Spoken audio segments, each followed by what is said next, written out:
Halo guys, jumpa lagi. Kali ini saya sedang mengendarai Wuling Cortez. Nah, ini Wuling Cortez. Saya sudah miliki selama 3 tahun. Kilometer 60.000, 66.000 ya persisnya ini. Bagaimana perkembangan memiliki owning dan mengendarai Wuling Cortez selama 3 tahun? Apakah ada kendala? Saya jawab to the point aja ya. Tidak ada kendala sama sekali. Dan ini nyaman loh. Lihat, saya nyetir nyantai. Jadi bagaimana setelah saya memiliki Cortez selama 3 tahun? Jawabannya saya tidak akan jual mobil ini. Itu aja. Karena tidak ada mobil lain yang memiliki kenyamanan mobil ini yang setara dengan harga yang sedemikian rendah ya. Dari mana saya bisa menilai demikian? Pertama ya, ini lihat posisi berkendara saya cukup nyaman ya, bisa kita lihat. Coba saya putar dulu. Ini nyaman sekali guys, nyaman sekali. Nih yang paling saya suka, gede banget ya armrestnya. Posisi saya nyantai, relax ya. Juga belakang lega tuh, lihat tuh, bisa buat 7 seater coy.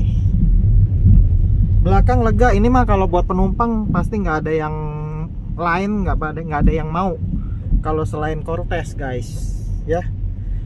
Jadi kita lihat bahwa nyetir mobil ini ternyata nyaman gitu loh.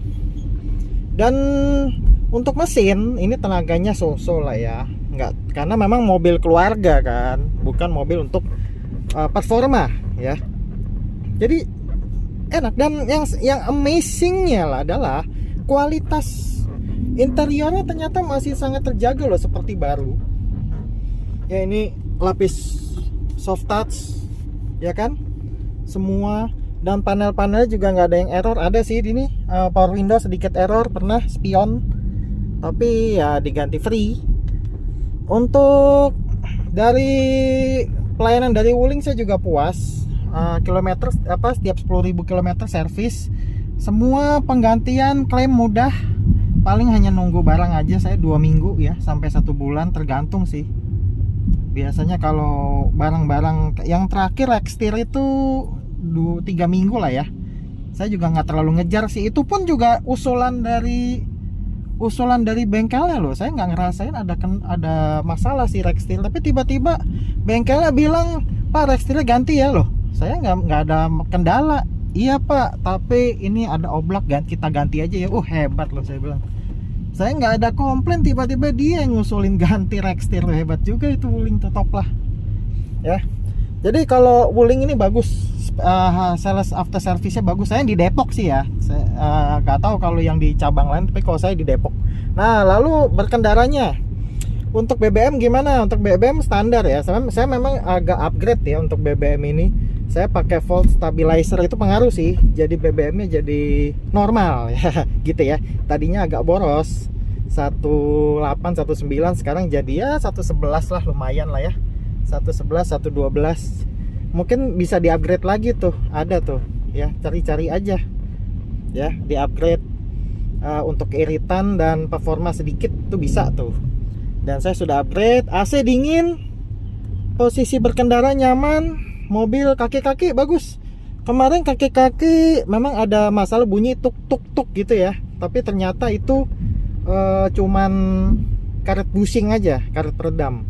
Mungkin perlu di-upgrade kaki-kaki ini, sebenarnya peredam kaki-kaki. Jadi supaya gelodakannya itu nggak terlalu denger ya, kalau pingin lebih terasa nyaman. Jadi gitu guys, sekilas nyetir Wuling Cortez ini di kilometer 66.000, 3 tahun ini saya cukup ya, boleh dibilang sangat puas lah ya. Dan saya tidak ingin menjual mobil ini. Lihat kelegaannya guys ya, sangat lega sekali ya. Oke gitu guys, sekilas bagaimana impresi memiliki Wuling Cortez selama 3 tahun ya. Nanti kalau sudah berjalan lagi, kita akan info lagi bagaimana rasanya memiliki Wuling Cortez. Oke guys, gitu aja. Saksikan video saya selanjutnya. Thank you.